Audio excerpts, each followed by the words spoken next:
Assalamualaikum warahmatullahi wabarakatuh. Perkenalkan, nama saya Alfi Rahmadi, nomor induk mahasiswa 1052200091. Pengampu mata kuliah Hukum Tata Negara Bapak Yusuf SH.MH. Dan kali ini kita akan membahas mengenai proses dan mekanisme pembuatan atau perancangan perdes atau peraturan desa. Dasar hukum yang biasanya dijadikan sebagai pijakan untuk proses atau mekanisme pembuatan perdes atau peraturan desa terdapat di Undang-Undang Nomor 6 Tahun 2014 tentang Desa dan Kemendagri Nomor 111 Tahun 2014 tentang Pedoman Teknis Peraturan Desa. Terdapat beberapa point of discuss dalam perancangan pembuatan peraturan desa atau yang sering disebut perdes. Yang pertama, perencanaan, penyusunan, pembahasan, penetapan, pengundangan, penyebarluasan, dan yang terakhir, evaluasi atau klarifikasi. Perencanaan perdes atau peraturan desa. Perencanaan penyusunan rencana peraturan desa ditetapkan oleh Kepala Desa, BPD atau Badan Permusyawaratan Desa, lembaga masyarakat, lembaga adat, dan lembaga desa lainnya dapat memberikan masukan kepada BPD atau pemerintah desa lainnya untuk rencana penyusunan perancangan perdes. Penyusunan perdes atau peraturan desa. Penyusunan perencanaan peraturan desa diprakarsai oleh pemerintah desa dan Badan Permusyawaratan Desa.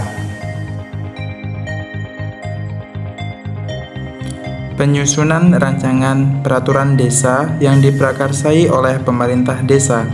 1. Rancangan peraturan desa yang telah disusun wajib dikonsultasikan kepada masyarakat desa dan dapat dikonsultasikan kepada camat untuk mendapatkan masukan.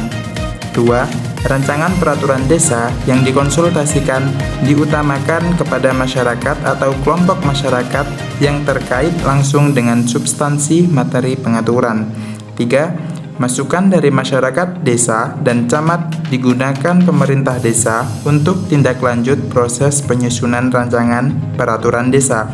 4. Rancangan peraturan desa yang telah dikonsultasikan disampaikan Kepala Desa kepada PPD untuk dibahas dan disepakati bersama.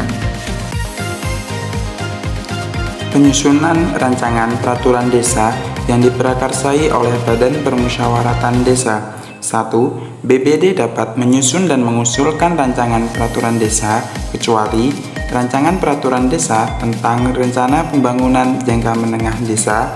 B. Rancangan peraturan desa tentang rencana kerja pemerintah desa. C. Rancangan peraturan desa tentang APBDes dan rancangan peraturan desa tentang laporan pertanggungjawaban realisasi pelaksanaan APBDes. 2. Rancangan peraturan desa dapat diusulkan oleh anggota BPD kepada pimpinan BPD untuk ditetapkan sebagai rancangan peraturan desa usulan BPD.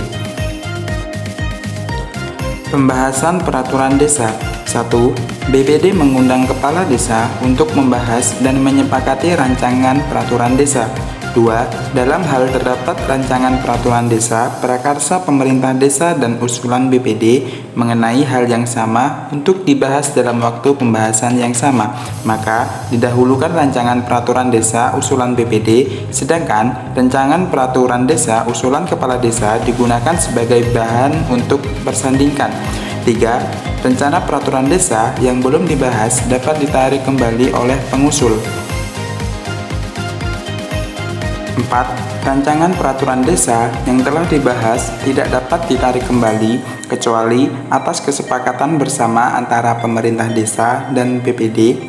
5. Rancangan peraturan desa yang telah disepakati bersama disampaikan oleh pimpinan Badan Permusyawaratan Desa kepada Kepala Desa untuk ditetapkan menjadi peraturan desa paling lambat 7 hari terhitung sejak tanggal kesepakatan. 6. Rancangan peraturan desa wajib ditetapkan oleh Kepala Desa dengan membubuhkan tanda tangan paling lambat 15 hari terhitung sejak diterimanya rancangan peraturan desa dari pimpinan Badan Permusyawaratan Desa. Penetapan peraturan desa. Rancangan peraturan desa yang telah dibubuhi tanda tangan disampaikan kepada sekretaris desa untuk diundangkan. Dalam hal kepala desa tidak menandatangani rancangan peraturan desa tersebut wajib diundangkan dalam lembaran desa dan sah menjadi peraturan desa. Pengundangan peraturan desa. Sekretaris desa mengundangkan peraturan desa dalam lembaran desa.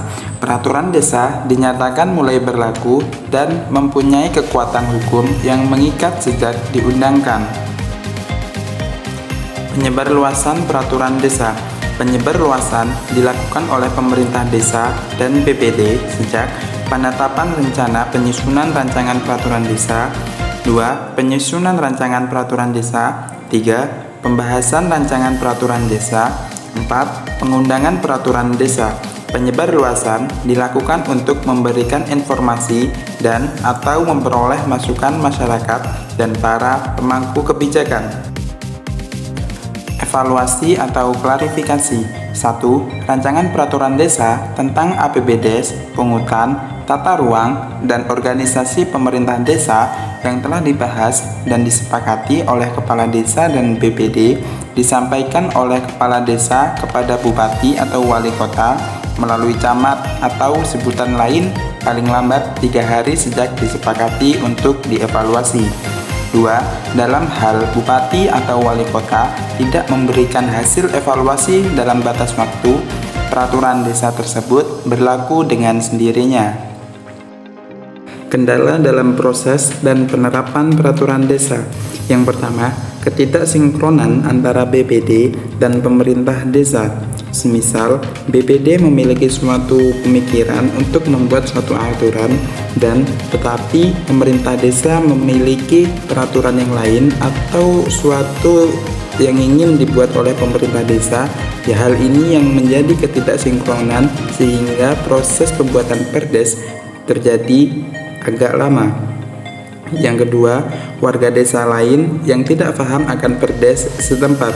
Biasanya, hal yang seperti ini sering terjadi di desa-desa sehingga pelanggaran-pelanggaran terjadi di desa itu dikarenakan oleh warga desa lain yang tidak paham akan perdes setempat dan melakukan pelanggaran perdes di desa tersebut. Yang terakhir, kurang efektifnya penyebarluasan dalam proses atau mekanisme pembuatan perdes, yang mana biasanya masyarakat tidak paham atau tidak mengerti ketika ada perdes yang baru. Dan beberapa saran dari kami, yang pertama, hasil ketidaksinkronan tadi memilih salah satu perdes mana yang harus dibuat dulu, dikarenakan pembuatan perdes untuk kemaslahatan masyarakat itu sangat penting. Yang kedua, peraturan desa setempat setidaknya harus dibuat paham atau memahamkan kepada warga desa lain yang melakukan pelanggaran di tempat atau di desa yang memiliki perdes tertentu. Yang kedua, penyebarluasan harus efektif bila perlu disampaikan lewat RT/RT sehingga warga dapat mengetahui secara lebih mengerti, lebih detail mengenai perdes yang baru saja dibuat. Cukup sekian hasil pembahasan dari kami mengenai proses dan mekanisme pembuatan perdes atau peraturan desa. Saya Alfi Rahmadi. Terima kasih telah menyaksikan. Kurang lebihnya mohon maaf. Yang sebanyak-banyaknya kami tutup. Wallahul muwaffiq ila aqwamit thoriq. Wassalamualaikum warahmatullahi wabarakatuh.